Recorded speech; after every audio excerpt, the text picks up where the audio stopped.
Nice, nice. Line drive. So what do you feel about, like, does grip strength really matter as a hitter or as a pitcher? Like, for me as a pitcher, obviously I bought in because I had Tommy John.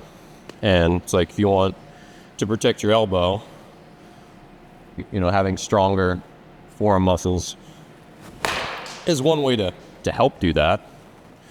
But I feel like it's still kind of nebulous.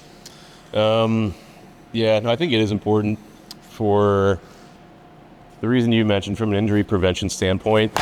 You know, the flexor pronator mass crosses the elbow right at the same angle as the UCL. So Yeah, throw out those buzzwords. it's not a buzzword. It's the name of a Flexor pronator mass? It's the name of a muscle. Blah, blah, blah. Your forearm blah, muscle, blah, blah. whatever. Listen, at any rate, it can protect the UCL, reduce your risk of having a UCL injury, which is obviously very important. One thing you do have to be careful of, if you do too much work for what we in the biz call the flexor pronator mass, you could maybe start to lose range of motion in supination, which is the other way. And I don't think that's good either if you start to lose range of motion in your forearm. What about for intimidating other players? That's kind of like, I actually do think that does make a little bit of a difference. Like if you're a pitcher and you see a guy come to the plate with these like huge hulking forearms, I think there's definitely a little bit of a intimidation factor. A kid, Like when you faced Jose Canseco and he just like lumbered into the box, like did you feel pretty confident about how that at bat was gonna go? well, the one thing that they say about grip strength is that, like, for example, you can be a bodybuilder and be very strong, but have a very weak grip. Yeah. But if you have a very strong grip and like strong forearms, like there's no way the rest of your body is weak.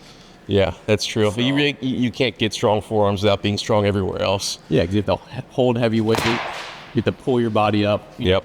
So we're carrying heavy weight in farmers carries. It's funny, a kid I trained a long time ago, he's a golfer, and we were talking about grip strength, and he's like, oh, I've been like sizing my opponents for years using that. I'm like, what? He's like, so yeah, if I see a guy like a golfer who's got like big forearms, he's like, I know he's probably good.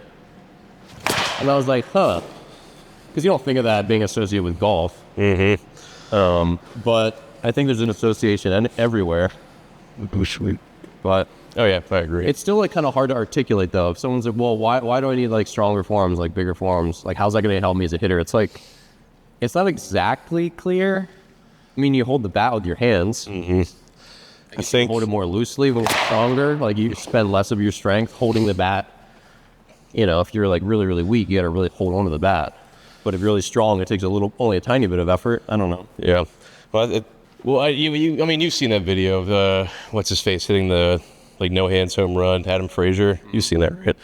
Yeah. So Todd Frazier. That's right. So the grip strength, it doesn't really matter at the point of contact, but I do think the stronger your hands and wrists are, the more energy you can transmit from your torso into the bat. So it's like anything else. If you have like a weak link in the kinetic chain anywhere, the energy that you created like further upstream will get lost further downstream.